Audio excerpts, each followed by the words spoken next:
Hola, buenas tardes. Aquí estamos en directo un día más y hoy vamos a hablar con Alfredo Urdazi, que es un experto en comunicación.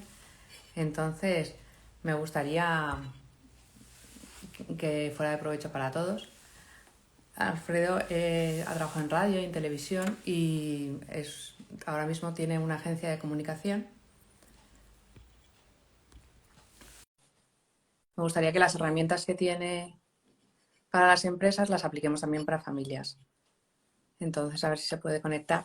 Hola, Hola, ¿qué tal, Ana? ¿Cómo estás? un placer tenerte aquí en este espacio. Igualmente, igualmente. Muchas gracias por tu tiempo, sobre todo. Encantado. Bueno, me gustaría primero empezar conociéndote un poco más, ¿no? Que nos dijeras así la gente que te conoce el aspecto profesional, pero en la vida personal, que nos dijeras pues un libro, una comida o un cuadro incluso que enseñarías tú a tu amigo. Bueno, vamos a ver, no es fácil elegir No, a ver, solo uno es demasiado, ¿no? Pero vamos a ver, yo si me dijeras que solo eligiera un libro, probablemente me quedaría con Moby Dick, de Herman Melville. Si me dijeras que elija un solo cuadro, me quedaría con eh, Las Meninas de Velázquez. Creo que sigue siendo un cuadro que sorprende cada vez que lo ves, que te maravilla.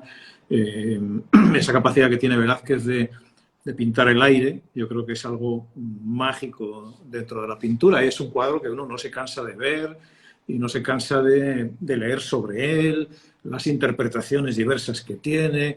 En fin, es una de esas obras inagotables, ¿no? Y bueno, pues si me pides que elija solamente un plato, yo soy un fan del bacalao y creo que es otro plato mágico, como decía Vázquez Montalbán, el bacalao al pil pil es la resurrección del bacalao, ¿no?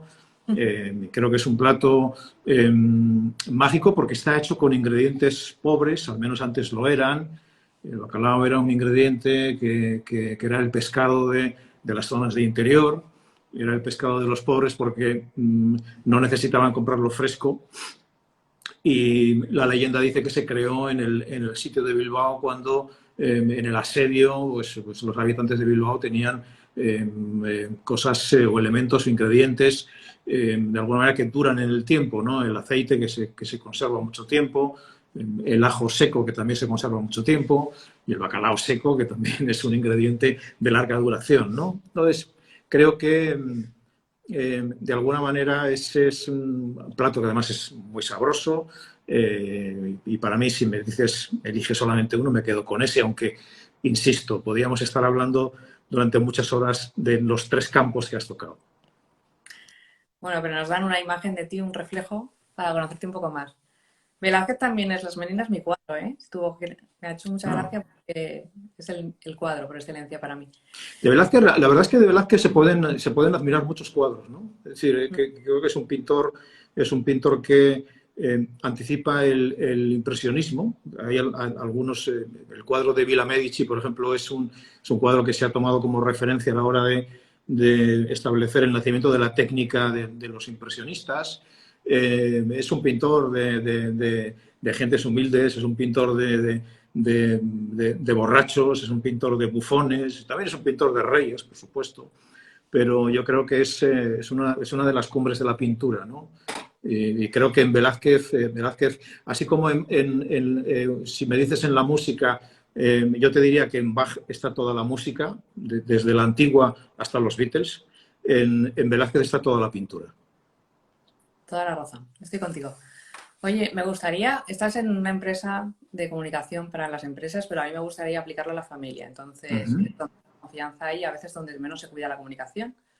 O sea, que nos dijeras como unas bases para una comunicación sana. Bien, ¿Qué? mira, yo creo que lo fundamental, y en esto voy a seguir a un filósofo muy de actualidad, es decir, es que es alguien que uno se puede encontrar en Madrid hoy en un café, o lo puede ver en la Fundación Juan Marc, porque dirige la Fundación Juan Marc, que es Javier Goma. Javier Goma tiene una serie de libros donde él ha puesto el acento en algo que me parece fundamental en este tiempo, ¿no? Que es la ejemplaridad. Y creo que lo ejemplar sirve como lección de comunicación en todos los ámbitos. En el ámbito de la empresa, en el ámbito de la familia, en el ámbito de lo personal. Creo que, sobre todo a la hora de educar, yo creo que lo que más educa es el ejemplo.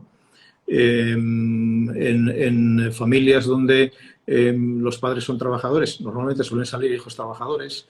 Donde los padres leen, suelen salir hijos lectores. Donde los padres consumen mucha televisión, pues salen hijos que consumen mucha televisión. Y yo creo mucho en el ejemplo. Creo que tiene un valor comunicativo que va mucho más allá de la palabra, mucho más allá del discurso, ¿no?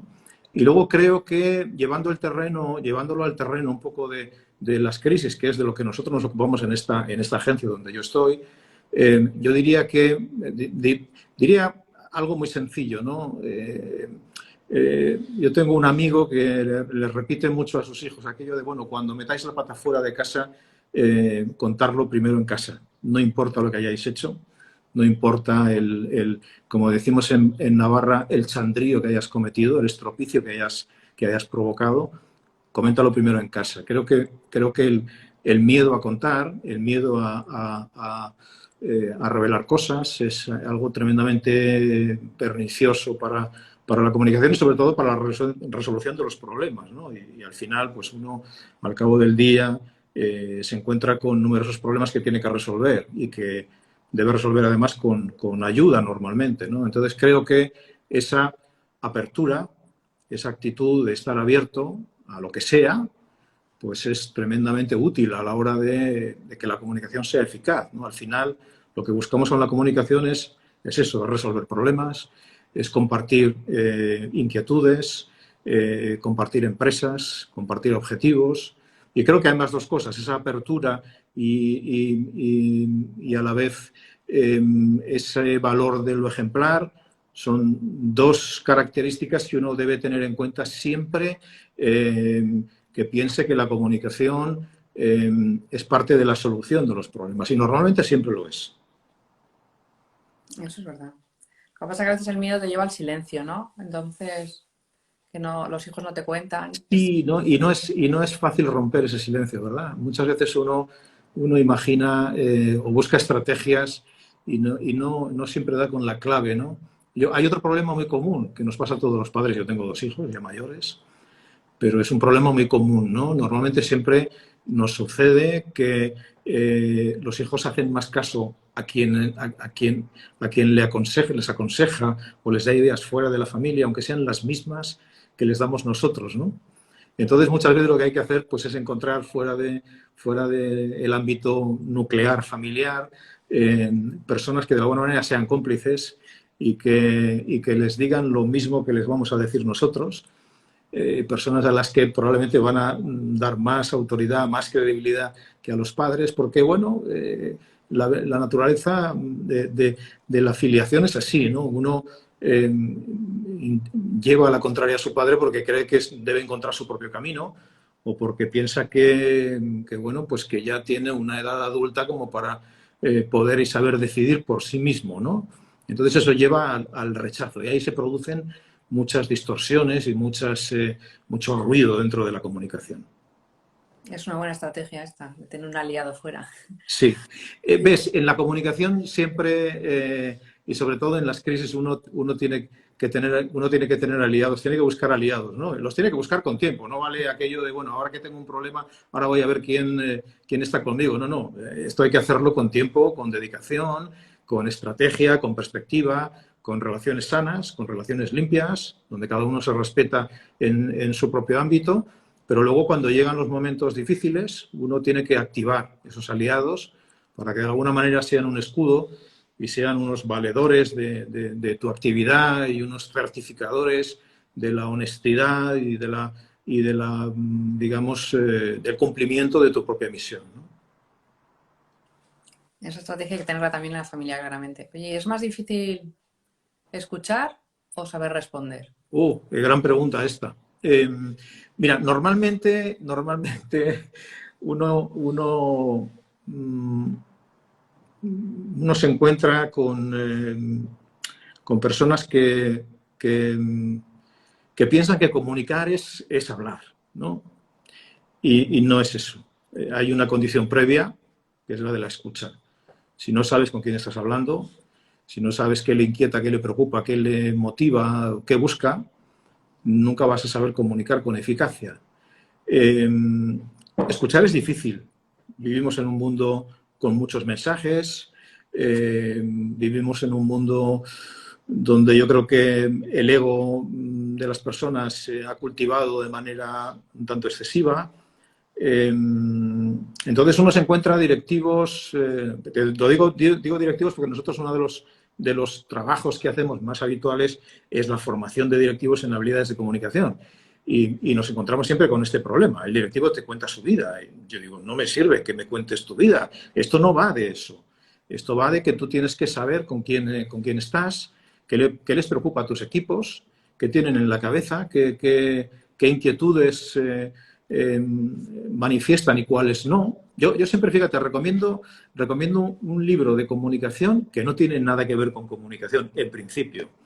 Ed Catmull fue el fundador de Pixar, de la productora de animación de la que fue uno de los directivos Steve Jobs.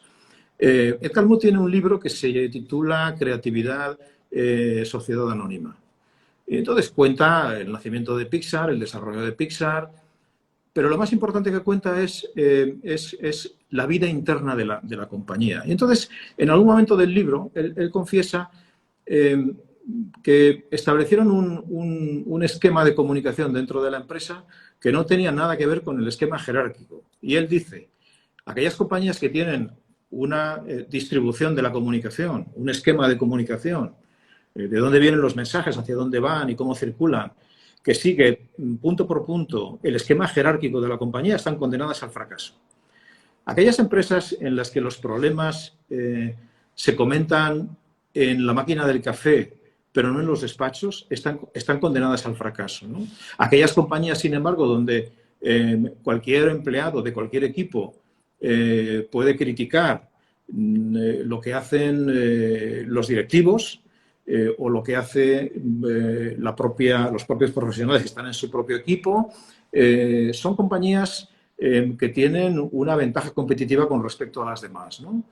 Entonces, a la pregunta que tú me haces, escuchar es difícil y yo creo que es lo más importante en la comunicación. Hoy, por ejemplo, tenemos herramientas muy desarrolladas, herramientas de inteligencia artificial que nos permiten conocer el estado de ánimo y el estado de opinión del interior de las empresas y de los equipos. Esto es tremendamente importante, ¿no? Porque son herramientas de escucha y son herramientas de conocimiento. Y en la medida en que tú eres capaz de asumir y asimilar esos estados emocionales, esos estados mentales, esas preocupaciones que tienen las personas, pues eres capaz de tener una comunicación eficaz, ¿no? Yo siempre cuando preparamos a un directivo para una intervención pública, para un discurso, la pregunta fundamental es ¿quién va a estar escuchándote? ¿Qué piensa? ¿Qué tiene en la cabeza? ¿Qué espera de ti? ¿Qué es lo que te tienes que preguntar? Porque si yo voy a dar alguna intervención o voy a dar un discurso y a las personas que me están escuchando no les doy nada de valor, pues probablemente lo que van a hacer en el minuto 2, 3, 4 o 5 de mi intervención es sacar un teléfono móvil y empezar a contestar mensajes de WhatsApp o empezar a ver el Instagram de algún amigo a ver qué es lo último que ha colgado, ¿no? Entonces creo que esa condición de la escucha te la da la edad, seguramente. Es algo que cuesta aprender porque uno a una determinada piensa que tiene muchas horas que contar y cuando llega a una edad un poquito más avanzada normalmente sabe que la riqueza y el oro de la comunicación está en escuchar a las personas. ¿Y los algoritmos están tan desarrollados como para enseñarte más que la persona? A ver, los algoritmos, la clave está en los términos que has utilizado en la pregunta, ¿no?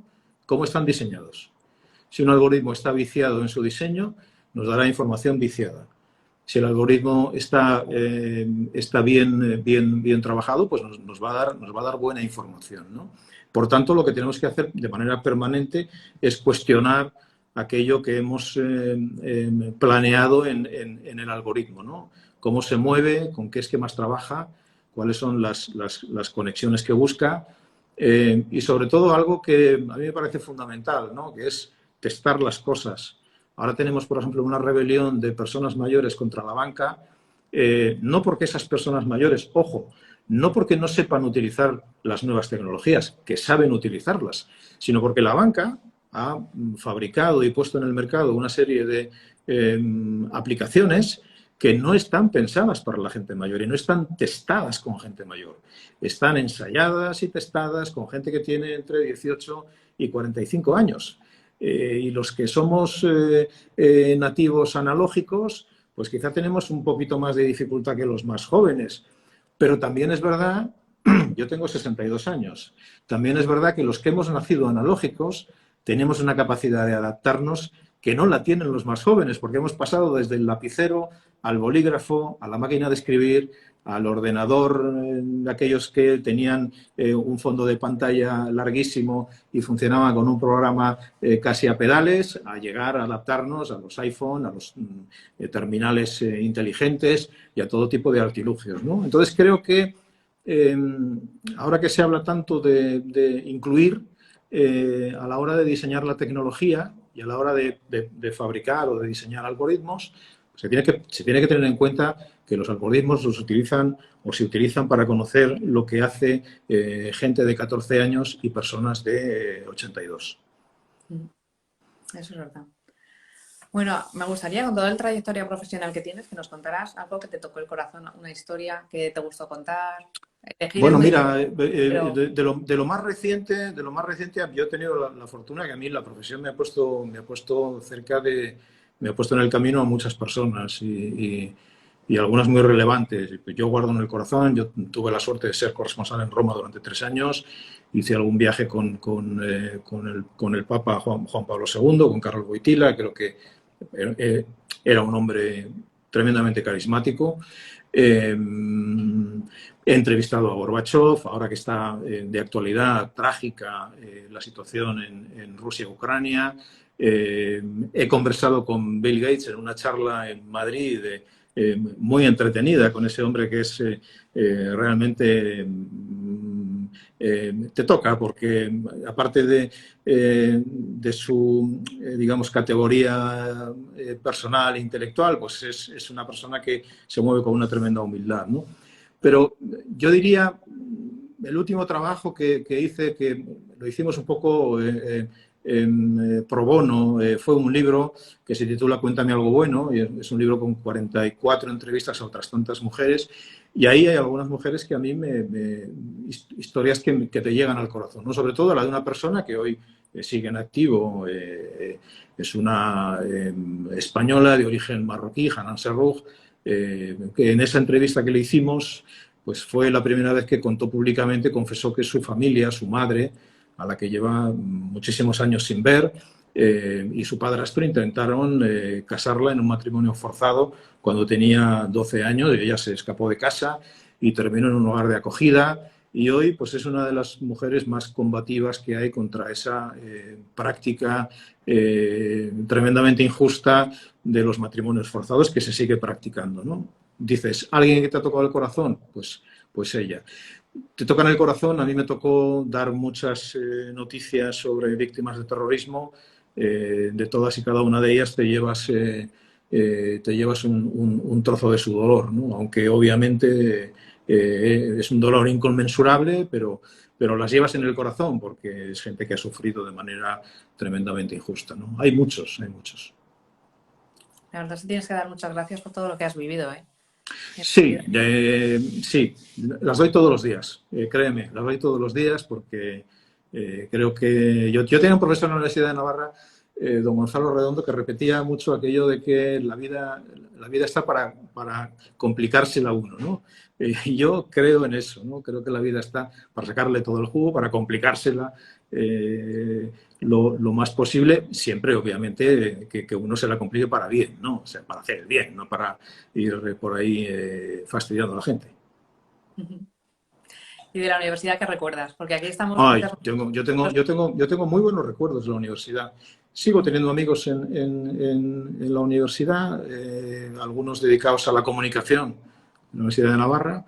Tengo muy buenos recuerdos. Fueron 5 años, en mi época eran 5 años de carrera fabulosos. Por supuesto que me acuerdo del bar, que como decía un viejo amigo mío, era el aula más democrática, Faustino. pero, pero grandes profesores y grandes lecciones, profesores con los que sigo teniendo contacto ahora a través de las redes, con Esteban López Escobar, con Manuel Casado, que nos daba clase de lengua y que nos enseñó a amar la lengua española y a cuidarla, con Mariby Romero, con Carlos Soria, en fin. Yo tengo recuerdos extraordinarios y luego una guía intelectual que a mí durante toda la vida me ha servido. Entonces creo que eso es la mejor herencia que te puede dejar un alma mater. La verdad es que sí. Y el dominio del castellano, que es fundamental para aprender a pensar, ¿eso qué nos podrías decir para educar a nuestros adolescentes ahora que está como muy... A ver, la lengua es fundamental, la riqueza de la lengua, porque en la medida en que uno tiene riqueza de lengua, es capaz de pensar cuestiones más profundas. Y luego la lengua bueno, es una vía de conocimiento en todas sus expresiones. Ya no estoy hablando de que uno se dedique a leer ensayos, pero la poesía es una vía de conocimiento y la novela es una vía de conocimiento. Y yo siempre digo, lo decía cuando trabajaba en televisión, yo creo que a uno le enseña, no más, pero sí tanto a hacer un informativo de televisión, se aprende tanto en una facultad de comunicación como en una buena novela, porque al final son actos narrativos. Uno está basado en la ficción y el otro puede estar basado en la realidad. Pero realmente la regla que estableció García Márquez en una frase célebre sirve para uno y para otro. La regla es atrapa al lector o al espectador desde el primer minuto y no lo sueltes hasta el final. Eso es lo que vale. O sea, tú eres un narrador, tú eres un contador de hechos de la realidad o de hechos de ficción. Entonces creo que leer es tremendamente útil para formar la mente, para conocer, para abrirte al mundo. No necesitas ser un permanente viajero para tener un mundo abierto. La lectura se ha democratizado muchísimo y se ha abaratado muchísimo. Yo nací en una casa en la que había 2 o 3 libros y durante mucho tiempo solo había 2 o 3 libros. Y hoy los libros pueden ser miles en una casa, por pequeña que sea, porque caben en un lector electrónico. Entonces creo que leer es fundamental, hay que acostumbrar y hay que animar a la gente joven a leer. Ojo, que eso no significa que dejes de ver series de televisión. También son necesarias y son un entretenimiento que puede ser tremendamente útil, ¿no? De la misma manera que hoy tenemos a nuestra disposición cine documental o cine de ficción prácticamente sin límites. Cuando nosotros veíamos un documental cada 2 meses cuando éramos estudiantes, hoy eso es un mar, es un océano, ¿no? Claro, la dificultad que nos pone eso o que nos exige es tener criterio. Eso es tarea fundamental de la educación, tarea de la familia, tarea de la escuela o tarea de la universidad. En el mar tienes que tener criterio, tienes que saber por dónde tienes que navegar o de qué manera puedes navegar y qué vientos vas a tener y qué dificultades te vas a encontrar, ¿no? De lo contrario, pues eres un sujeto para el entretenimiento. Que a mí es algo que de alguna manera me preocupa. Ahora todo tiene que ser divertido, todo tiene que ser entretenido. Hay cosas que son tremendamente gratificantes y que te dan una enorme riqueza intelectual y personal que ni son divertidas ni son entretenidas, te exigen un enorme esfuerzo y eso también hay que inculcarlo, ¿no? Porque si lo olvidamos, pues al final seremos simplemente seres consumidores de ficción sin ningún criterio que se mueven en función de las modas y de lo que en cada momento alguien de una manera deliberada o no deliberada nos está programando. Eso es verdad. Oye, ¿qué piensas de la frase de que el hombre vale lo que vale su palabra? Bueno, la palabra, aquí hay 2 cosas. La palabra, primero, la palabra es importante. Decía Nietzsche aquello de que el hombre es hombre en la medida en que es capaz de prometer. Y eso es la palabra. La palabra es una promesa. La palabra referida al futuro es una promesa, referida al pasado tiene que ser una certeza y referida al presente tiene que ser una realidad, ¿no? Entonces yo creo que sí, yo creo que eso tiene un gran valor, lo ha tenido en otro tiempo. Todo el mundo se queja de que en otro tiempo la palabra valía más y la gente era de palabra y cuando dos se daban la mano equivalía a un contrato. Yo tengo la sospecha de que en todo tiempo ha habido charlatanes y ha habido gente sin palabra y ha habido embaucadores, ¿no? Probablemente ahora pues se dé más, ¿no? Pero yo sí creo que las relaciones buenas, yo tengo relaciones de tipo profesional, comercial, si quieres llamar de alguna manera, con personas con las que llevo trabajando 20 años y nunca he firmado un papel. Y son personas que uno dice, bueno, es gente de palabra, que nunca ha fallado. Creo que eso es un gran valor, ¿no? Y creo que también hay que educar en ese valor, aunque vivimos en un mundo en el que, bueno, pues lo que hoy es blanco, mañana es negro, y lo que hoy es sí, mañana es no. Y parece que todo eso vale porque la realidad, el ecosistema de realidad que nos dan las redes sociales y lo mediático, pues es algo tremendamente cambiante y en ese cambio permanente se basan para, de alguna manera, decirte que lo que ayer era real, hoy ya lo hemos olvidado. No es que ya no sea real, sino que ya no está, ya ha desaparecido, ¿no? Con lo cual no tiene sentido hablar de ello. Es tremendo, sí, donde nos movemos, en la sociedad líquida totalmente. Oye, me gustaría que me contaras, ya nos queda muy poquito, 5 minutos, de qué valores te dieron tus padres que te han hecho ser como eres. Bueno, a mí, yo nací en una familia muy humilde, entonces la riqueza que teníamos éramos conscientes, yo soy consciente a través de mis padres, de que la riqueza que teníamos era la educación. Por ejemplo, las formas yo creo que es el patrimonio, la riqueza patrimonial de los pobres, ¿no? Normalmente uno ve, es decir, con esto no quiere decir que el rico sea maleducado, ni mucho menos, sino que se ponía mucho el acento en que uno debía ir bien vestido, bien lavado, con los zapatos bien limpios, dirigirse a las personas con un enorme respeto, porque esa era la riqueza a la que teníamos acceso, ¿no? La riqueza material no tenía, era de otros, ¿no?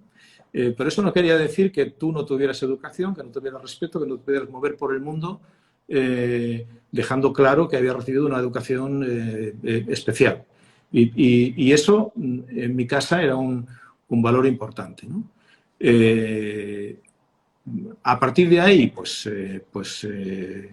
también mucho el cuidado de la gente, si lo que ahora se llama solidaridad. Es decir, el saber que siempre hay gente que está peor que tú, siempre hay gente que está sufriendo por cualquier razón y lo debes tener en cuenta. Y debes hacerte cargo, yo creo una expresión muy bonita del español, ¿no? Que es una expresión que yo utilizo mucho cuando se trata de aconsejar a personas en situaciones de crisis, ¿no? Tienes que hacerte cargo de las cosas. Aunque tú no hayas sido responsable, ahí fuera te están midiendo la medida en que tú eres capaz de hacerte cargo de las cosas. Y eso te va a dar reputación y si no lo haces te la va a quitar, ¿no?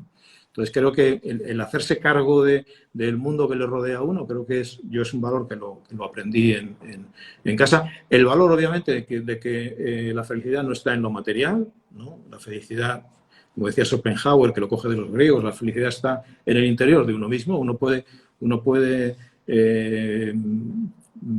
y aquí podríamos hablar en el terreno personal mucho.